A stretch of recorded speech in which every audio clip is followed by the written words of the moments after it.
Nevet az ég tiszta kéken, május napja fent az égen.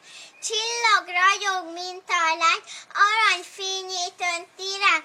Öntse, öntse, öntse is, csak megérdemli ez a szép nap. Ki nem tudná, hát most hagyja, édesanyák napja van ma. Kisvirágok, keljetek, hát gyorsan, gyorsan, sok a dolgunk, tömjétek a jó kívánság, amit mi a szerte hordunk. Én indulok legkorábban, de hogy adom én alap? Ki lenne ott legelsőnek, ha nem a szép hóvirág? Akihez én elmegyek ma, elmondom majd szépen, mosolyogva keljen mindig, mint a nap az égen. Felköszöntőt mondok én is, ahová betérek, hogy örüljön édesanyám, ha álmából felébred.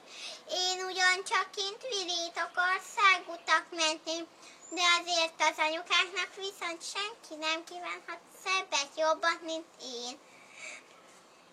Búzavirág, Margaréta, nézzetek csak mind ide, valaki még itt szúnyunkál, persze, hát az estike. Hely, micsoda későn kerül, most sem vagy még ébren, azt várnád meg még, ahogy jár, oda fent az égen. Fogjunk össze mindannyian, így jutunk csak sokra, mi leszünk az édesanyák ünnepnapi csokra.